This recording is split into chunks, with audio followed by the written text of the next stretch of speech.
وسلام على عباده الذين اصطفى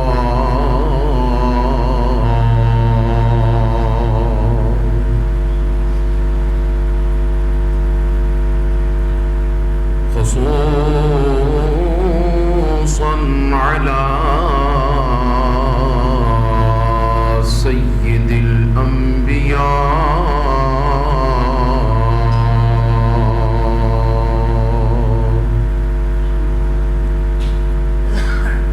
وعلى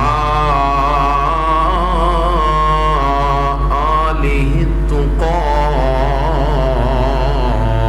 وصحبه الهدى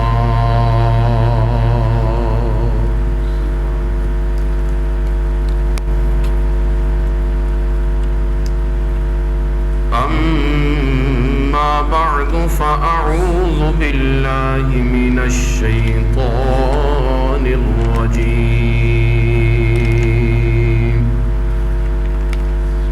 بسم الله الرحمن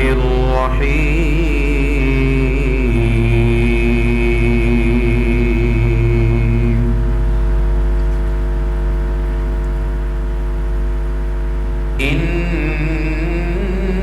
إنا نحن نزلنا الذكر وإنا له لحافظون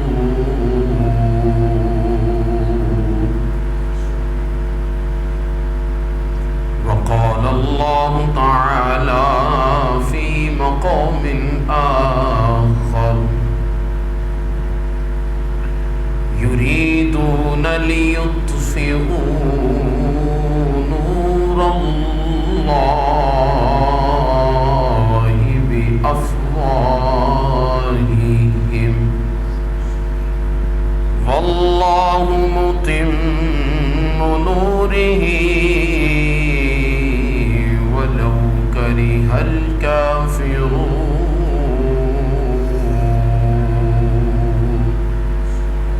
صدق الله مولانا العظيم وبلغنا رسوله النبي الكريم إن الله وملائكته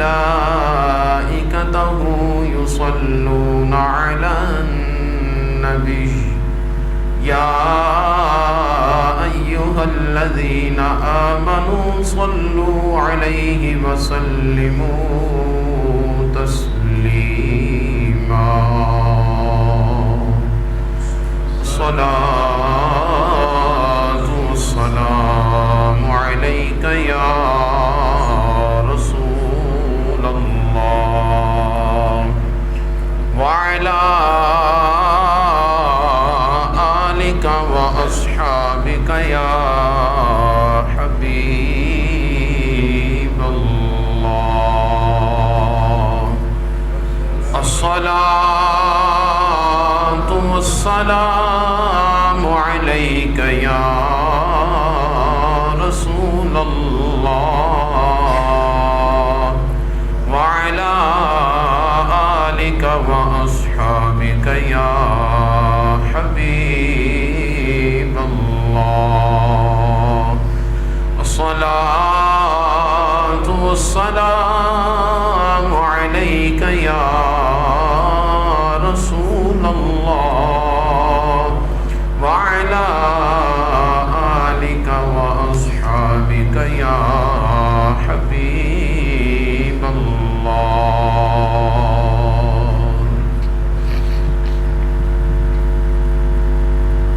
صل على نبي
جان فدا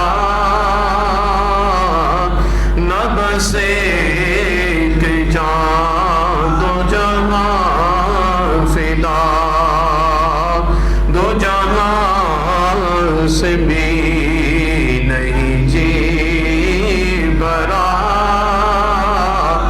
کروں کیا کروڑوں جہاں نہیں صلی علی شفیعنا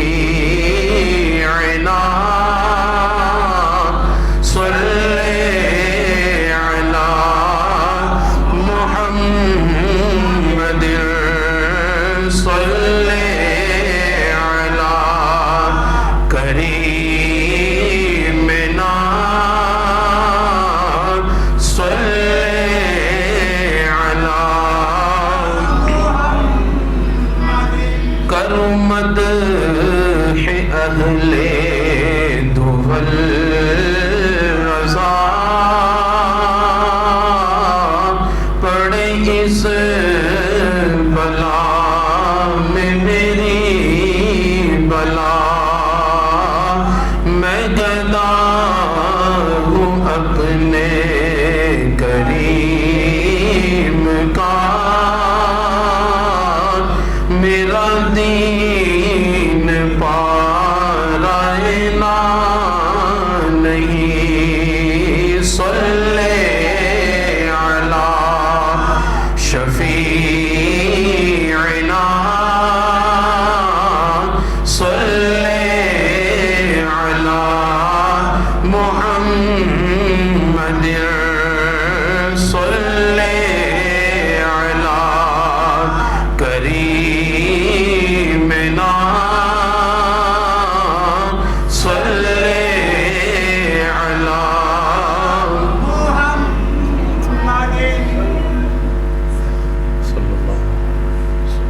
اللہ تبارک و تعالی جل مجدہ الکریم کی حمد و ثنا حضور نبی کریم رؤوف الرحیم تاجدار مدینہ سرور قلب و سینہ احمد مجتبی حضرت سیدنا و مولانا محمد مصطفیٰ صلی اللہ تعالی علیہ وآلہ وصحبہ وبارک وسلم آپ کی بارگاہ اقدس میں ہدیہ درود و سلام کا نذرانہ عقیدت نذرانہ محبت عرض کرنے کے بعد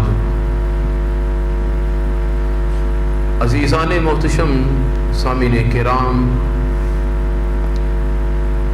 اللہ تعالیٰ کے فضل اور اس کی توفیق سے جمعۃ المبارک کے ان بابرکت لمحات میں اللہ تعالیٰ کے گھر مسجد میں ہم سب کو سعادت حاصل ہو رہی ہے۔ ذکر و فکر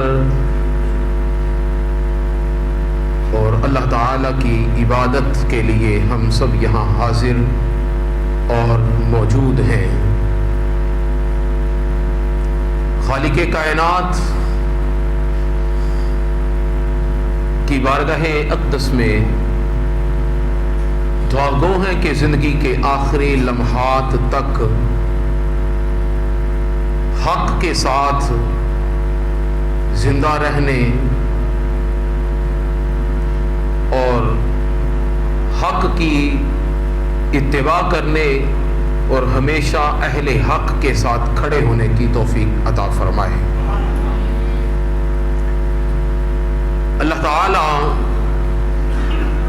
جل مجدہ الکریم کے فضل سے اور اس کی توفیق سے ہی بندہ اس کے راستے پر آتا ہے اور پیارے آقا علیہ الصلوۃ والسلام کی نگاہ کرم کا صدقہ ہی بندہ دین اسلام کے لیے اپنے آپ کو مختص کرتا ہے۔ انسان اگر اپنی مرضی سے اور اپنی چاہت سے اگر نیکی کرنا چاہے تو یہ اللہ تعالیٰ کی توفیق کے بغیر ممکن نہیں ہے۔ خداوند قدوس کی بارگاہ اقدس سے توفیق اور خدا کا جب فضل شامل حال ہوتا ہے تو تب ہی بندہ اللہ اور اللہ کے رسول علیہ الصلوۃ والسلام کے راستے پر، دین متین کے راستے پر ہوتا ہے۔ حضرات گرامی قدر، جب سے یہ کائنات معرض وجود میں آئی ہے، بلکہ جب سے اللہ تعالی نے انسانیت کو پیدا کرنے کا ارادہ فرمایا ہے، تب سے ہی کچھ اہل حق اور ان کے مقابلے میں کچھ اہل باطل، یہ شروع سے ہی نظام چلتا آ رہا ہے۔ انسان اول نبی الانبیاء جد الانبیاء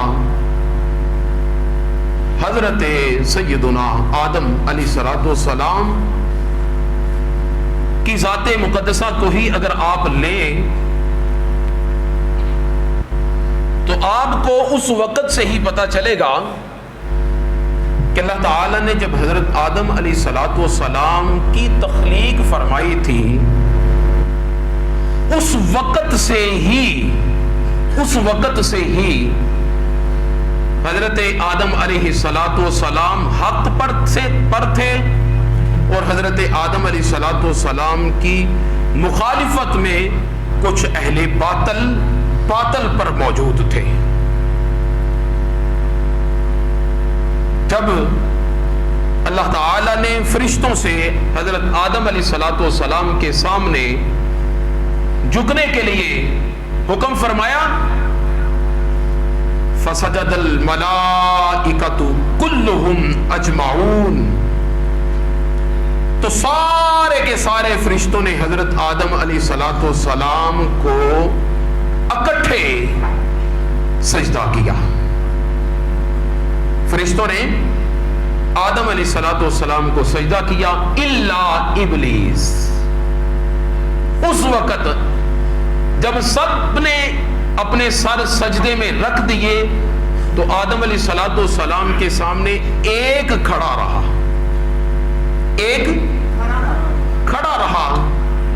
اس نے پوچھا کہ یہ تو سارے سجدے میں چلے گئے ہیں، یہ تو سارے سر جھک گئے ہیں، یہ تو سجدے میں چلے گئے ہیں، آپ سجدے میں کیوں نہیں گئے؟ تو سجدے میں کیوں نہیں گیا؟ وجہ؟ تو اس نے کیا کہا؟ قال انا خیر من، وہ کہنے لگا جس کو سجدے کے لیے آپ مجھے کہہ رہے ہیں میں اس سے بہتر ہوں۔ اس نے کیا کہا؟ میں اس سے بہتر ہوں۔ الا خیر من خلقتنی من نار وخلقتہ من طین، اور دلیل پیش کی رب عز و جل کے سامنے۔ اس کے علم کو بھی پھر داد نہیں دینا چاہیے کہ ادب تو یہ کہتا ہے کہ اپنے سے بڑے علم والے کے سامنے اپنے علم کا اظہار نہیں کرنا چاہیے، لیکن اس نے اپنی بہتری پر دلیل خدا کی بارگاہ میں پیش کی۔ کیوں؟ کہ کہنے لگا خلقتنی من نار وخلقتہ من طین، میں سے اس لیے بہتر ہوں کہ تو نے مجھے پیدا کیا ہے تو آگ سے پیدا کیا ہے، اور اسے پیدا کیا ہے تو تو نے اسے مٹی سے پیدا کیا ہے، لہذا آگ مٹی سے بہتر ہے، میں آگ سے ہوں، میں اس سے بہتر ہوں، لہذا میری ذات کو زیبا نہیں کہ میں ادنا کے آگے جھک جاؤں۔ اللہ تبارک و تعالی جل مجدہ الکریم نے اسی وقت اسے مردود ٹھہرا کر اس مقام سے دور کر دیا، اس مقام سے دور کر دیا۔ مقصد یہ واقعہ سنانا نہیں ہے، مقصد یہ ہے، عرض یہ کرنا چاہ رہا ہوں یہاں سے کہ ہمیشہ سے لے کر آپ جب دیکھیں گے تو کچھ اہل حق ہوتے ہیں تو حق کے مقابلے میں کچھ اہل باطل ہوتے ہیں، حق کے مقابلے میں کچھ باطل ہوتے ہیں۔ تو جب حق کے مقابلے میں باطل آتا ہے تو اس باطل سے حق کو گھبرانا نہیں چاہیے، اس باطل سے حق کو گھبرانا نہیں چاہیے کہ میرے مقابلے میں باطل آ گیا۔ اگر میں اسے اس انداز میں پیش کرنے کی کوشش کروں اور اگر آپ سمجھنے کی کوشش فرمائیں تو یہ بھی ایک حقیقت ہے کہ اصل میں وہ ابلیس جو شیطان مردود جو جس نے سجدے سے انکار کیا، دراصل وہ حضرت آدم علیہ السلام کی مخالفت میں نہیں آیا،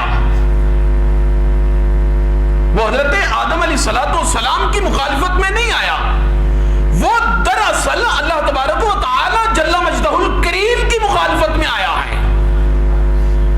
اگر سمجھا جائے تو وہ خدا کی مخالفت میں آیا ہے، اس لیے کہ جب خدا نے اسے فرمایا کہ تو جھک جا، اسجدو، جھک جاؤ، سجدہ کرو، تو جب حکم ربانی تھا تو حکم ربانی کا اگر وہ تابع فرمان اور وہ خدا کے سامنے اگر مطیع و فرما بردار ہوتا تو پھر وہ حکم ربانی دیکھتا کہ مجھے خدا کا حکم کیا ہے، یہ نہ دیکھتا کس کے بارے میں حکم ہے۔ سمجھ آئی کہ نہیں؟ یہ نہ دیکھتا کہ مجھے حکم کیا دیا گیا ہے اور کس کے بارے میں دیا گیا ہے، دیکھتا یہ کہ خدا نے مجھے حکم کیا دیا ہے، خدا کا حکم دیکھتا اور جھک جاتا۔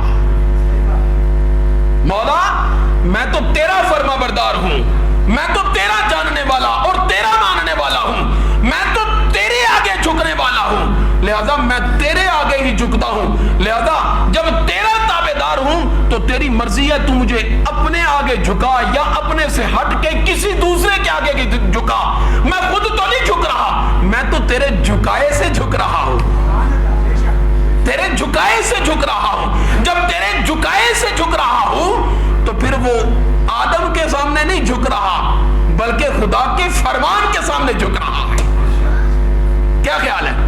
ایسا ہی نہیں ہے؟ وہ خدا کے فرمان کے سامنے جھک رہا ہے۔ جب وہ فرمان خدا بندی کے سامنے جھک رہا ہے تو پھر اس کا دوسرا پہلو دیکھیں، اس کے برعکس دیکھیں، اس کی صورت پلٹ کر دیکھیں، اسی پیج کا دوسرا رخ دیکھیں تو پھر کہنا پڑے گا اگر وہ فرمان خدا کے سامنے نہیں جھکا تو پھر اس نے نافرمانی آدم علیہ السلام کی نہیں کی، پھر اس نے عداوت آدم علیہ السلام سے نہیں کی، پھر وہ اپوزیشن آدم کی نہیں بنا، بلکہ وہ مخالفت پر اگر اترا ہے تو وہ رب کائنات کی مخالفت پر آ گیا ہے، رب کائنات کی مخالفت پر آیا۔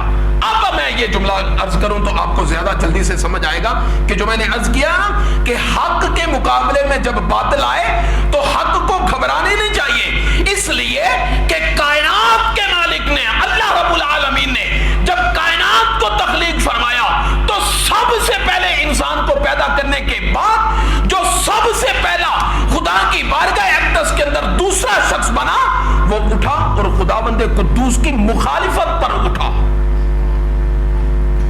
خدا کی ذات حق پر مبنی ہے، وہ وحدہ لا شریک حق ہے، جب وہ حق ہے تو جو جس نے اس کی مخالفت کی وہ باطل ہے، جب وہ باطل ہے تو خدا ہمیں یہ نصیحت فرمانا چاہتا ہے، خداوند قدوس ہمیں یہ بتلانا چاہتا ہے، اللہ رب العزت کی منشا اور مرضی یہ ہے کہ جب میں حق ہوتے ہوئے باطل کو ساتھ ساتھ چلا رہا ہوں اور ساتھ ساتھ رکھ رہا ہوں، خدا چاہے تو باطل کو ایک سیکنڈ کے اندر ختم نہ کر دے۔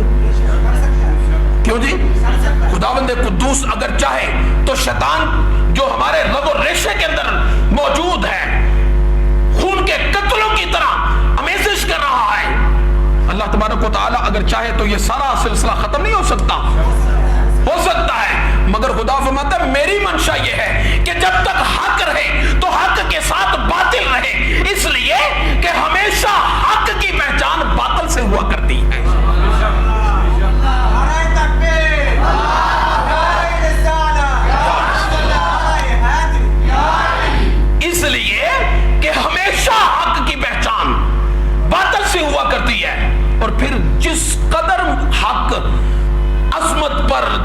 مبنی ہو، جس قدر اونچا حق ہو، پھر باطل جب اس کے مقابلے میں آتا ہے تو باطل اس قدر رفت کے ساتھ، بلندی کے ساتھ آتا ہے، اس قدر بلندی کے ساتھ آتا ہے۔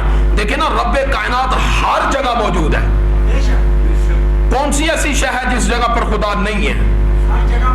ہر جگہ خدا موجود ہے۔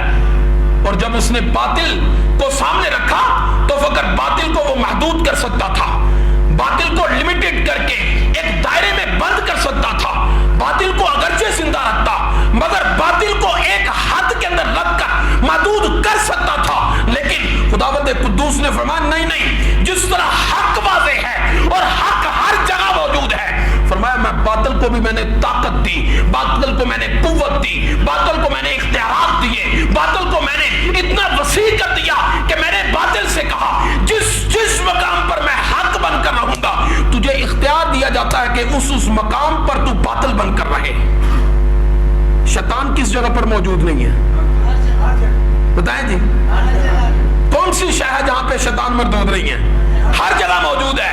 خدا نے کیا فرمایا؟ تاثر کیا دیا ہمیں؟ تاثر یہ دیا کہ دیکھو میں نے اپنے مقابلے میں آنے والے باطل کو جب ہر مقام پر وسعت دی ہے تو یاد رکھو میں نے یہ وسعت دی اس لیے ہے کہ شیطان، اے مردود، اے میرے مقابلے میں آنے والے، دیکھ میں نے تجھے محدود نہیں کیا کہ کل کو تو یہ کہے گا کہ دیکھو اگر مجھے طاقت دی جاتی تو میں یہ کرتا، اگر مجھے پر دیے جاتے تو میں اڑ کے دکھاتا، اگر مجھے علم دیا جاتا تو میں بتا کر دکھاتا، اگر مجھے رسائی دی جاتی تو میں تم تک پہنچ کر دکھاتا، اگر ذہنوں تک مجھے پہنچنے کی طاقت دی جاتی تو میں انسانیت کے ذہن گھما کر اور ان کو ورغلا کر دکھاتا۔ خدا فرماتا ہے کہ کل بروز قیامت مجھے یہ گلا نہ کر سکے، اس لیے میں نے اسے علم بھی دیا، اسے طاقت بھی دی، اسے وسعت بھی دی، اسے ہر تک پہنچنے کی رسائی بھی دی۔ سارا کچھ دینے کے بعد خدا نے فرمایا جا میں نے سارا کچھ تجھے دے دیا ہے، دینے کے بعد تجھے کہتا ہوں کہ جو اہل حق ہوں گے تو وہاں تک پہنچنے کے باوجود تو باطل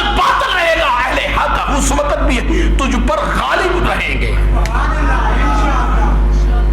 اہل حق ہر لمحے تجھ پر غالب رہیں گے، باطل ہر لمحے مغلوب رہے گا۔ عزیزان گرامی قدر،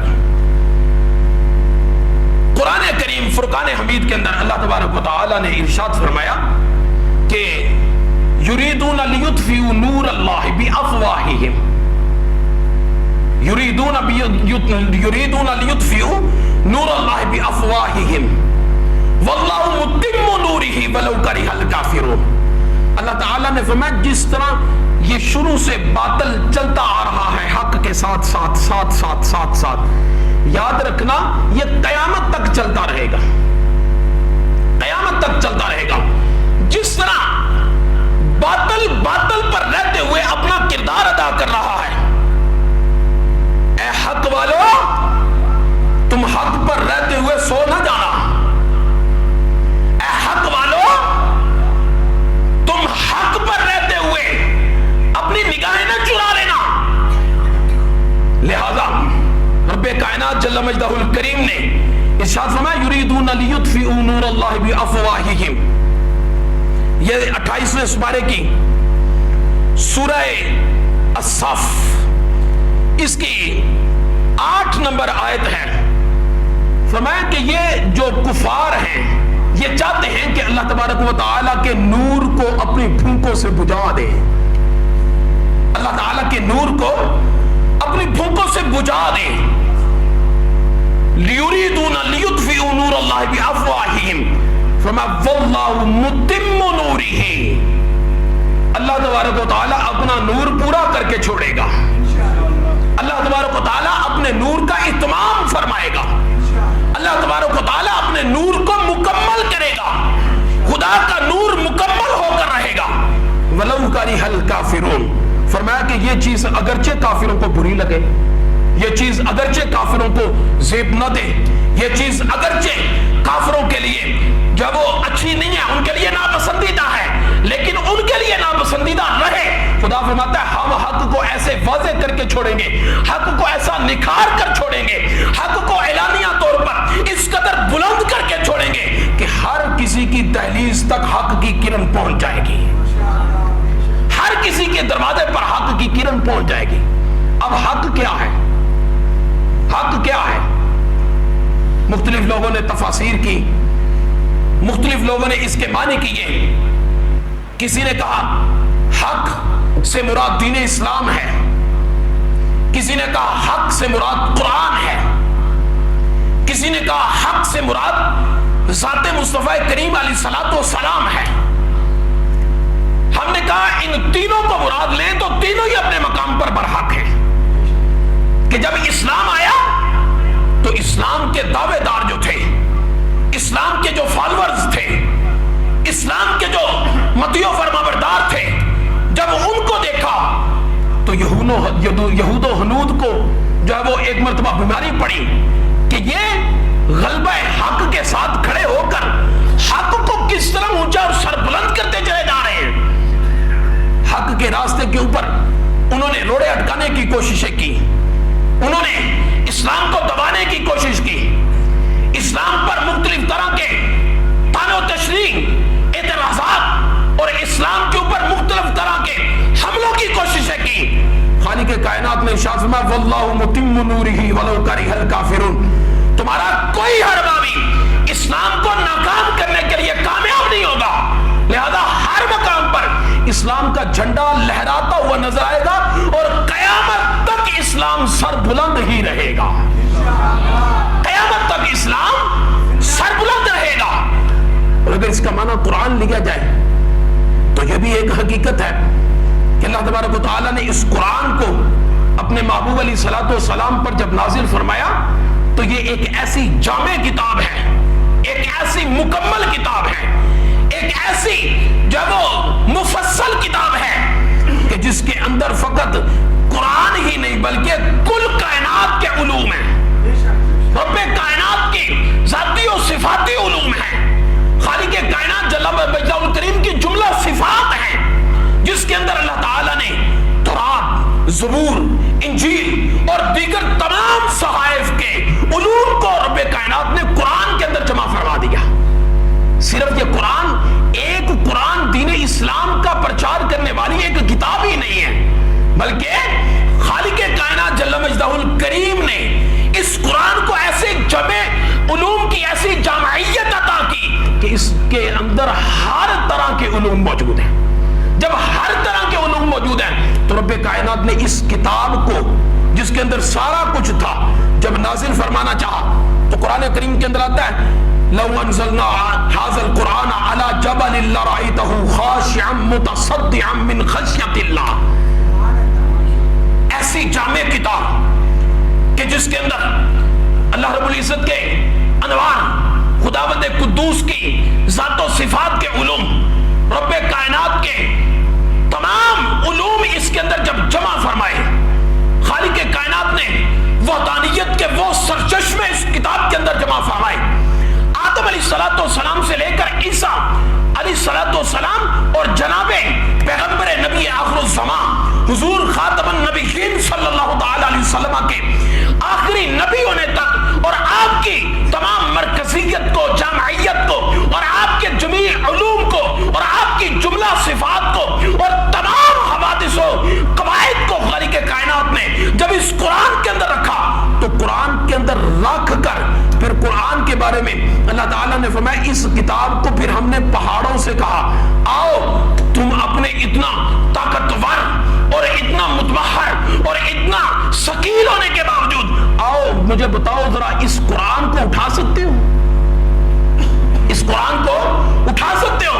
لو انزلنا هذا القرآن على جبل لرأيته خاشعا، اللہ تعالیٰ نے فرمایا کہ اگر ہم اسے پہاڑ کے اوپر رکھ دیتے، اگر پہاڑ کے اوپر رکھ دیتے تو پہاڑ کی حالت کیا ہوتی؟ پہاڑ کی حالت کیا ہوتی؟ پہاڑ ریزہ ریزہ ہو جاتا من خشیت اللہ، اللہ تبارک و تعالیٰ کے خوف سے، خداوند قدوس کے خوف سے یہ ریزہ ریزہ ہو جاتا، یہ قرآن کو، اس کے علوم کو برداشت نہ کر پاتا۔ پھر صدقے نہ جائیں اس سینہ مصطفیٰ کے، صدقے نہ جائیں اس مدنی ماہی کے، صدقے نہ جائیں اس تاجدار مدینہ علیہ الصلوۃ والسلام کے کہ رب کائنات نے جب اس قرآن کو اتارا تو خالق کائنات نے آہستہ آہستہ آہستہ آہستہ وقتاً فوقتاً اپنے سینہ اپنے محبوب علیہ الصلوۃ والسلام کے سینہ مقدس کے اندر اس قرآن کو اس طرح اتارا کہ قرآن کریم بھی قرآن سینہ مصطفیٰ پر اترا، اور اتر کر رب کائنات نے خود اعلان فرمایا کہ جس طرح میں نے کلام کو اپنے اس قرآن کو زیب و زینت بخشی تھی، سینہ مصطفیٰ تیرے صدقے جائے تو نے اس کو محفوظ کرنے کا حق ادا کر دیا، تو نے اسے محفوظ کرنے کا حق ادا کر دیا۔ اور پھر میرے محبوب علیہ الصلوۃ والسلام نے اسے جب محفوظ فرمایا تو آقا علیہ الصلوۃ والسلام نے لوگوں کو اس کی تعلیم ارشاد فرمائی، حضور علیہ الصلوۃ والسلام نے لوگوں کو اس کی تعلیم ارشاد فرمائی۔ دیکھیں نا حضور علیہ الصلوۃ والسلام نے اس قرآن کے ساتھ کس طرح امانت کے اندر کس طرح حضور اس امانت کے امین ہیں، کیسے قرآن بھی عربی کے اندر اور حضور علیہ الصلوۃ والسلام کی مادری زبان بھی بولیے حضور کی زبان بھی عربی اور قرآن بھی عربی۔ اچھا اب ذرا تھوڑا سا آپ توجہ کریں گے تو آپ کو لطف آئے گا، آپ کو مزہ آئے گا۔ کیسے؟ ایسے کہ قرآن بھی عربی میں نازل ہوا اور حضور کریم علیہ الصلوۃ والسلام کی اپنی مادری زبان بھی عربی ہے۔ اب اس قرآن کے اندر اور حضور علیہ الصلوۃ والسلام کی دیگر گفتگو کے اندر فرق کیسے ہوگا؟ فرق کیسے ہوگا؟ یعنی حضور کریم علیہ الصلوۃ والسلام ویسے گفتگو فرما رہے ہیں تو وہ بھی عربی میں، اگر بیچ میں قرآن پڑھنا شروع کر دے تو وہ بھی عربی، اگر بیچ میں قرآن پڑھنا شروع کر دے تو وہ بھی عربی میں۔ اب حضور علیہ الصلوۃ والسلام بھی عربی میں گفتگو فرما رہے ہیں، قرآن بھی عربی میں ہے۔ جب تک میرے محبوب علیہ الصلوۃ والسلام صحابہ کو یہ نہ بتائیں کہ یہ جو جملہ میں نے پڑھا ہے یہ قرآن ہے اور اس سے آگے پیچھے جو ہے وہ حدیث ہے، کسی کو پتا چلے گا؟ بتائیں تو صحیح، کسی کو نہیں پتا چلے گا۔ یعنی کہ قرآن خبر ہے اور اس کی خبر دینے والے مخبر صادق حضور علیہ الصلوۃ والسلام ہے، لہذا کسی کی خبر کے سچ ہونے کے لیے خبر دینے والے کی سچائی پر یقین ہونا پہلے ضروری ہے۔ ایک بندہ ہی جھوٹا ہے، ایک بندے کے اوپر ہمیں یقین ہی نہیں ہے، ایک بندے کے اوپر شک کیا جاتا ہے کہ یار یہ ایسا ہو سکتا ہے، یہ ویسا ہو سکتا ہے، یہ ایسا ہو سکتا ہے، مجھے بتائیں اس کی باتوں پر کوئی شک کوئی یقین کرے گا؟ نہیں۔ پتہ چلا قرآن کے حق ہونے کے لیے، اگر آپ سمجھ رہے ہیں، قرآن کے حق ہونے کے لیے حضور کریم علیہ الصلوۃ والسلام کا مخبر صادق ہونا پہلے لازمی اور ضروری ہے کہ جس قدر حضور پر یقین ہوگا تو حضور علیہ الصلوۃ والسلام کے فرمان پر اس قدر یقین ہوگا، اور جس قدر حضور کے فرمان پر جتنا یقین ہوگا، حضور جب فرمائیں گے نا یہ قرآن ہے، اس سے بڑھ کر پھر قرآن پر یقین ہوگا۔ خداوند قدوس نے فرمایا انا نحن نزلنا الذکر وانا لہ لحافظون، اس قرآن کو ہم نے نازل کیا ہے اور ہم ہی اس کے محافظ ہیں۔ اس قرآن کو ہم نے نازل کیا ہے، ہم ہی اس کے محافظ ہیں۔ خداوند قدوس نے اس کی حفاظت کس طرح فرمائی ہے؟ اللہ تعالیٰ نے اس کی حفاظت کس طرح فرمائی؟ دیکھیں نا پہلی کتابیں میں تھیں، تورات تھی، انجیل تھی، زبور تھی، صحائف تھے، انبیاء کرام علیہ السلام کے، جتنی دیر تک وہ انبیاء کرام رسولان عظام اپنی اپنی قوم میں رہے، انہوں نے اپنی کتاب کی، اپنی شریعت کی اور اپنی ان صحائف کی، کلام خدا کی جب وہ تبلیغ فرمائی، اور تبلیغ فرمانے کے بعد خوش نصیب تھے وہ لوگ کہ جنہوں نے اپنے انبیاء کی باتوں کو تسلیم کیا، مان لیا اور اس کے مطابق پھر عمل کرتے رہے، وہ خوش نصیب لوگ ہیں۔ لیکن ان کے انبیاء کرام علیہ السلام جب اس دنیا سے رخصت ہو جاتے، وہ جب چلے جاتے تو وہ کلام کو ساتھ تو نہیں لے کر جاتے تھے، کلام تو ان کے اندر موجود رہتا۔ جب کلام ان کے اندر موجود رہتا تو پھر وہ کیا کرتے؟ وہ اس میں رد و بدل کر دیتے، جو مسئلہ ان کی طبیعت کے موافق ہوتا اسے جب وہ رکھتے، ثابت رکھتے، اور جو مسئلہ ان کی طبیعت کے موافق نہ ہوتا اسے تبدیل کر دیتے۔ جس طرح آج ہمارے کئی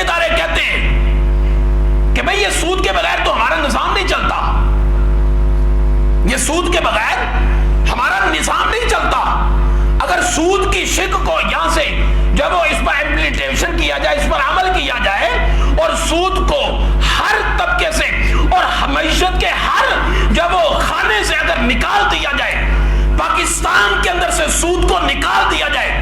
ہم کہتے ہیں, اسلام کہتا ہے, قرآن کہتا ہے کہ آپ کی معیشت مستحکم ہو جائے گی, لیکن یہ کہتے ہیں کہ نہیں, سود کے بغیر ہمارا نظام نہیں چلتا, لہذا ہم سود کو ساتھ میں شامل کریں گے. اگر خداوند قدوس جل مجدہ الکریم کی حفاظت اس قرآن کی ذمہ داری نہ ہوتی تو رب کعبہ کی قسم یہود و نصارہ کی طرح سود والی آیتیں یہ بھی نکال دیتے. انہوں نے یہی کیا کہ انہوں نے حضور علیہ الصلوۃ والسلام نے فرمایا یحرفون الکلمہ عن مواضعہ, انہوں نے کلمات اپنے اپنی جگہوں سے ہٹا دیے, ختم کر دیے, ریموو کر دیے, تبدیلی کر دی, چینجنگ کر دی. جب انہوں نے چینجنگ کی تو اللہ تبارک و تعالیٰ نے فرمایا کہ میں نے اس کتاب کو ساری کتابوں سے افضل بنایا. میں نے اس کلام خدا کو, قرآن مجید فرقان حمید کو ساری کتابوں کی جامع بنایا. جب ساری کتابوں کی جامع بنایا تو پھر حق یہ بنتا ہے کہ اس کی حفاظت اولی رہے, اس کی حفاظت اولی رہے. لہذا اللہ کریم جل مجدہ الکریم نے پھر اس کلام, اس قرآن کی حفاظت فرمائی. آج پونے 1500 سال گزرنے کے بعد بھی, آج پونے 1500 سال گزرنے کے بعد بھی کفر کو جب پتہ چلتا ہے کہ ہم نے تورات تو بدل دی, زبور ہمارے ہاتھ لگی, ہم نے وہ تو بدل دی, انجیل ہمارے ہاتھ آئی, ہم نے انجیل تو بدل کے رکھ دی, دیگر صحائف جب ہمارے ہاتھوں لگے ہم نے ان میں تو تحریف و تبدیل کر دیے, ان میں رد و بدل کر دیا, وہاں تک تو ہماری رسائی تھی, ہمارے بس میں تھا, ہم نے تو کر دیا. اب قرآن دیکھا تو قرآن کو بدلنے کے لیے وہ کوشش کرتے ہیں, اور قرآن کی حفاظت خدا فرما رہا ہے. قرآن کو بدلنے کی وہ کوشش کرتے ہیں, اور جب قرآن کو بدلنے کی کوشش کرتے ہیں تو ادھر سے خدا کا فرمان اور خدا کا وعدہ سامنے آتا ہے, اِنَّا نَحْنُ نَزَّلْنَا الذِّكْرَ وَإِنَّا لَهُ لَحَافِظُونَ. دھیان سے قرآن کا حفاظت کرنے والا خدا تمہارے اندر موجود ہے, وہ خود حفاظت کرے گا. جب وہ قرآن کے معنی نہیں بدل سکتے, قرآن کے حروف نہیں بدل سکتے, قرآن کا مضمون نہیں چینج کر سکتے, قرآن نے جو انہیں باطل پر رہتے ہوئے جو ان کی تردید فرمائی ہے, جو ان کا رد کیا ہے, جو ان پر لعنتیں فرمائی ہیں, جو ان کو کافر و مرتد قرار دیا ہے, یہ ساری چیزیں جب وہ پڑھتے ہیں, جب ان کو بدلنے کی کوشش کرتے ہیں, جب وہ بدل تو نہیں سکتے تو پھر وہ کیا کرتے ہیں,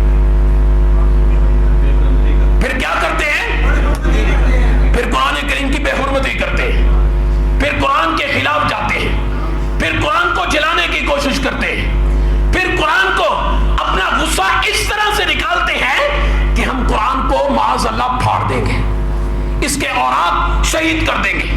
کیوں کہ جب مخالفت میں آتا ہے اور اس کا ہدف تنقید جب اسے تبدیل کرنا اسے نظر نہیں آتا, جب وہ اس کے پاس میں نہیں ہوتا تو پھر وہ کیا کرتا ہے, پھر وہ جب عبرت کے مقام بننے کے لیے تیار ہوتا ہے, اترتا ہے, تو پھر وہ کرتا ہے قرآن کریم کو جلاتا ہے, قرآن کریم کو کے اوراق شہید کرتا ہے, قرآن کریم کے اوراق پھاڑنے کی کوشش کرتا ہے, قرآن کریم کی اس طرح سے بے حرمتی کرتا ہے. تو ہم ان لوگوں سے کہنا چاہتے ہیں کہ جو قرآن کی بے حرمتی کرتا ہے, جس طرح کہ آپ نے سماعت فرما لیا کہ قرآن فقط اسلام کی کتاب نہیں ہے, قرآن فقط اسلام کی کتاب نہیں ہے. اس قرآن کو پڑھ کر تو دیکھو, اسی قرآن نے تمہاری تورات کے حق ہونے کی خبر دی ہے, اسی قرآن نے تمہاری انجیل کے برحق ہونے کی خبر دی ہے, اسی کتاب قرآن نے تمہارے انبیاء کے برحق ہونے کی دلیلیں دی ہیں, اور اسی کتاب نے, قرآن نے تمہاری پچھلی قوموں کے تذکرے میں سنائے ہیں. اور لعنتیو, تم قرآن کی بے حرمتی پر آتے ہو. قرآن کی جو بے حرمتی کرتا ہے میرے دوستو, وہ قرآن کی بے حرمتی نہیں کرتا, وہ دراصل رب کائنات کی بارگاہ اقدس میں گستاخی کرتا ہے. اس لیے کہ قرآن خدا کا کلام ہے, یہ رب کائنات کی صفت ہے, قرآن مخلوق نہیں ہے. جب مخلوق نہیں ہے, یہ خدا کی صفت ہے, خداوند قدوس کا کلام ہے, تو کلام اللہ ہونے کے ناطے جو قرآن کی بے حرمتی کرتا ہے وہ دراصل بولیں تو صحیح اللہ تعالیٰ کی بے حرمتی کرتا ہے. وہ عیسائی ہو, وہ یہودی ہو, وہ کوئی بھی ہو, کسی بھی مذہب, کسی بھی طبقہ سے اور انسانیت کے کسی بھی گوشے سے اس کا تعلق ہو, وہ کوئی بھی ہو, قرآن کی جو بے حرمتی کرتا ہے دراصل وہ قرآن کی بے حرمتی نہیں کرتا بلکہ اللہ تعالیٰ کی بے حرمتی کرتا ہے, اللہ تعالیٰ کی نافرمانی کرتا ہے. اگرچہ جس کے قرآن کے ساتھ تعلقات زیادہ ہوں گے, جس کے قرآن سے روابط زیادہ ہوں گے, جس نے قرآن کو جس قدر سینے سے زیادہ لگایا ہوگا, پھر ظاہری بات ہے اسے پھر اس پر افسوس بھی ہوگا, اسے صدمہ بھی ہوگا, اس کے جذبات بھی اپنے ہی ہوں گے. میں صرف مسلمانوں کی بات نہیں کرتا, اسے آل ورلڈ لیول پر اگر میں یہ عرض کرنا چاہوں تو اگر مسلمانوں کے قرآن کے ساتھ تعلقات مضبوط ہیں تو انہیں تو صدمہ دکھ پہنچتا ہی ہے. اگر کوئی مسلم پسند غیر مسلم بھی ہو اور اسے قرآن کے صحیح معنیوں مفاہیم کا علم ہو تو کیا اسے اس قرآن کی بے حرمتی پر صدمہ نہیں پہنچے گا؟ کیوں کہ اس کے مذہب کو بھی قرآن کریم نے اپنے اندر اسے بیان فرمایا ہے. لہذا عزیزان گرامی قدر, یہ فتنوں کا دور ہے اور فتنوں کے دور کے اندر انسان کو چونک کر رہنا چاہیے, انسان کو ہر لمحے بیدار رہنا چاہیے اور ہر حملے کے لیے انسان کو ہر وقت تیار رہنا چاہیے. اعلیٰ حضرت امام اہل سنت نے آپ نے ارشاد فرمایا تھا نا کہ سونا جنگل, رات اندھیری, چھائی بدلی کالی ہے, سونے والوں جاگتے رہیو, چوروں کی رکھوالی ہے. آپ نے ارشاد فرمایا تھا. لہذا ہم سنا کرتے تھے کہ سویڈن میں قرآن کریم کی بے حرمتی ہوئی,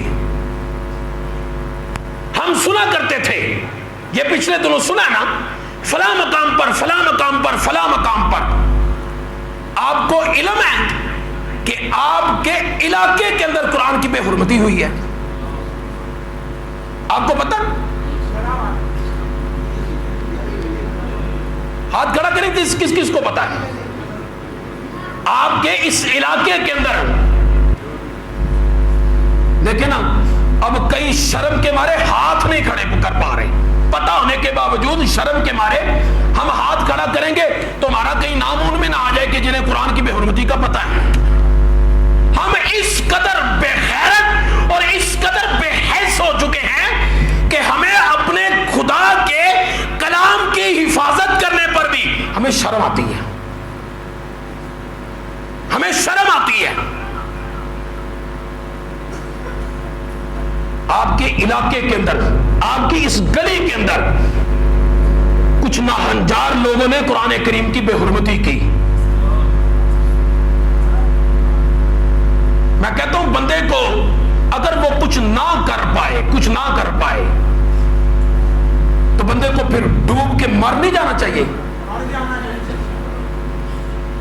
اسلام نے اسے کیا کچھ نہیں دیا, اسلام نے اسے کس طرح اسلام نے اسے عزت نہیں دی. یہ جتنی بھی عزتیں ہیں یقین سے ذرا اپنے گریبان میں سر جھانک کر مجھے بتائیں یہ کس کی وجہ سے ہیں؟ جنہوں نے اسلام قبول نہیں کیا وہ لوگوں کے گٹر نہیں صاف کر رہے, جنہوں نے اسلام قبول نہیں کیا وہ لوگوں کے جوتے نہیں صاف کر رہے, جنہوں نے اسلام قبول نہیں کیا, جنہوں نے اس اسلام کو سینے سے نہیں لگایا, مجھے یقین سے بتائیں اسلام ان کے ساتھ کیا برتاؤ کر رہا ہے. اور مجھے یہ بتائیں کہ اگر آپ سب نیچے بیٹھے ہیں اور اگر اللہ کے فضل سے میں آپ کے سامنے اس منبر پر بیٹھا ہوں, یقین ایمان سے بتائیں کہ یہ کیا میرے باپ دادا کی وراثت ہے؟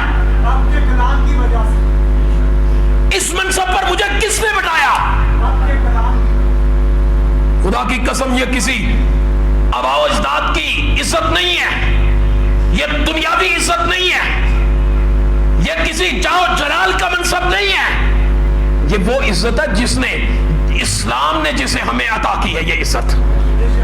اور اسلام ہم سے یہ تقاضا کرتا ہے کہ اگر میں تمہیں یہ عزت عطا کرتا ہوں تو پھر تمہارا حق بنتا ہے کہ میری عزت کی خاطر باہر نکلو، انشاءاللہ میری عزت کی خاطر پھر باہر نکلو۔ قرآن ہم سے یہ مطالبہ کرتا ہے۔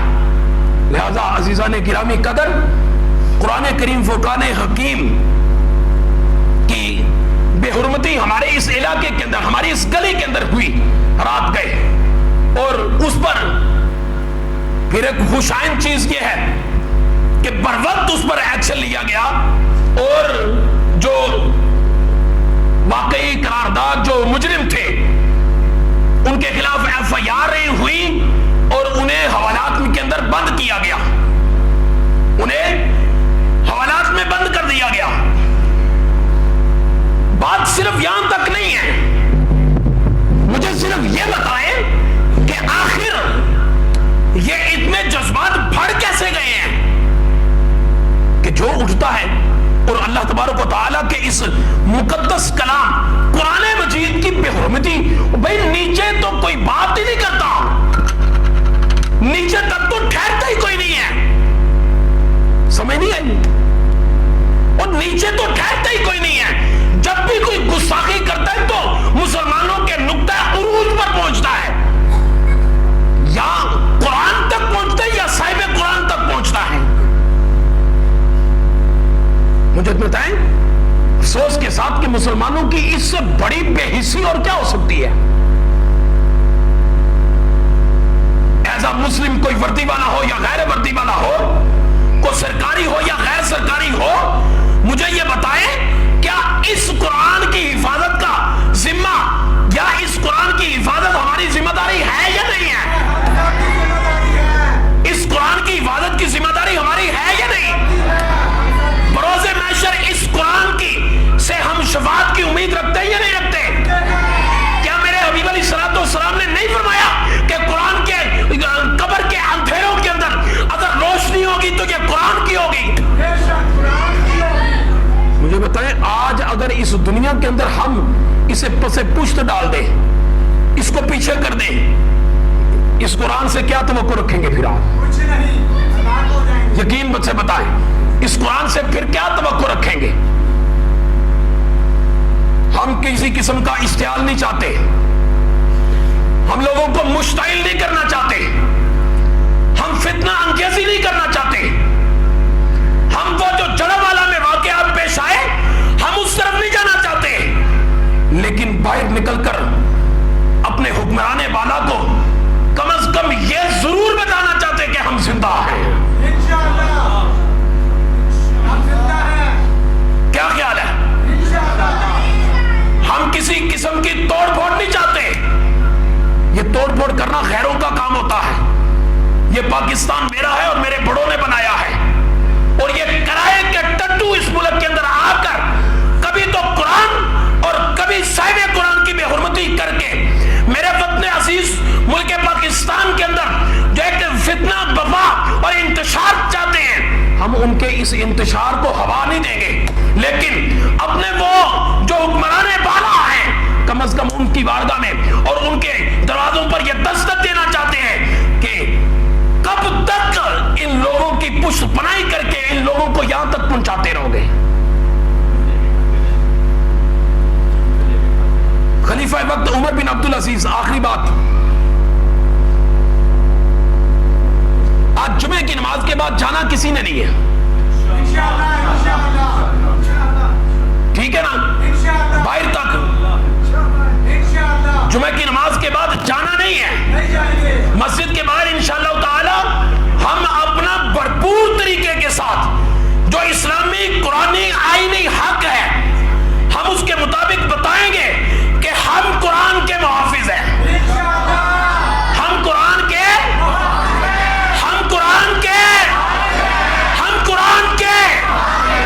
محافظ ہیں، اور انشاءاللہ تعالی ہم حفاظت کر کے دکھائیں گے۔ اگر میرے اللہ نے چاہا تو حکومت آئی ہمارے ہاتھ میں، اگر انشاءاللہ تعالی اسلامی نظام آیا تو پھر بتائیں گے قرآن اور صاحب قرآن کی حفاظت کی کیسے جاتی ہے۔ یہ ان بغیرتوں اور ان بےایمانوں کو مختلف قسم کی رعایات دے کر، مراعات دے کر ان کو پالنے کی کوشش کر رہے ہیں۔ عمر بن عبدالعزیز جسے اسلام میں خلیفہ پنجم کہا جاتا ہے، اس نے یہودیوں کے ہاں اپنا سفیر بھیجا معاہدے کے لیے. سماعت کر رہے ہیں؟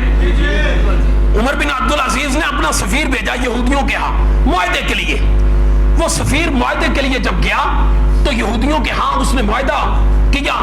معاہدہ کر کے ان کے سپہ سالار سے معاہدہ کر کے جب باہر نکلا نا، تو باہر نکل کر کمرے سے، اس کے قلعے سے اور اس کے خیمے سے جب وہ باہر نکلا تو باہر نکل کر اس نے قرآن کریم کی تلاوت کی آواز سنی. اس نے قرآن کریم کی تلاوت کی آواز سنی. آواز سن کر کہنے لگا کہ یہ علاقہ غیر ہے، غیر مسلم لوگ ہیں، قرآن سے ناواقف ہیں، یہاں پر قرآن کی تلاوت کی آواز کیسے؟ یہ کیا ہو سکتا ہے؟ کیسے؟ وہ آواز جہاں سے آ رہی تھی وہ آواز کے پیچھے پیچھے گیا. آواز کے جب پیچھے پیچھے گیا تو ان کی جو جیلیں تھیں، ان کی جیلوں کے اندر ایک جیل کے اندر ایک حافظ قرآن قیدی تھا. ایک حافظ قرآن قیدی تھا. حافظ قرآن جب قیدی تھا تو وہاں سے وہ واپس آیا اور اس نے عمر بن عبدالعزیز کو بتایا کہ میں جو معاہدہ کر کے آیا ہوں وہ تو بعد کی بات ہے. میں سب سے پہلے آپ کو بتاؤں کہ ان کے ہاں ایک حافظ قرآن بند ہے، جیل میں ہے. حافظ قرآن جیل میں ہے، قرآن نہیں، حافظ قرآن جیل میں ہے اور اس کے ساتھ بڑا وہ ناروا سلوک کر رہے ہیں. وہ بڑی مصیبت میں، بڑی مشقت میں ہے.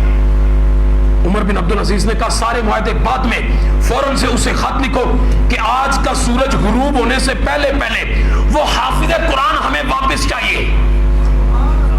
آج کا سورج غروب ہونے سے پہلے پہلے وہ حافظ قرآن ہے، ہمیں واپس چاہیے.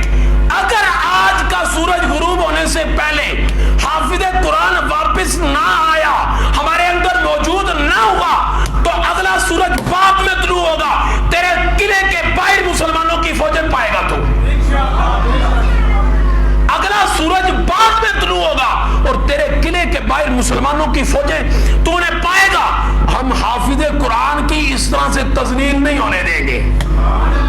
مجھے بتائیں جو حافظ قرآن کی تذلیل نہیں برداشت کر سکتے، وہ انہیں پتا چلے کہ کسی مقام پر اس قرآن کی کسی نے بے حرمتی کی ہے. آپ ڈن کرتے ہیں؟ جمعے کے بعد انشاءاللہ تعالی ہم سب اس قرآن کی حفاظت کے لیے جمع رہیں گے. جس کو قرآن سے نہیں اپنے کسی اور کام سے محبت ہے اور وہ اپنے کسی اور کام کو قرآن سے زیادہ عزیز سمجھتا ہے، اس سے ہمارا تعلق ہی نہیں ہے، اس کا قرآن سے تعلق ہی نہیں ہے. وہ اپنا کام کرے. انشاءاللہ تعالی ہم قرآن کی حفاظت کے لیے، اللہ تعالی ہم سب کو عمل کی توفیق نصیب فرمائے.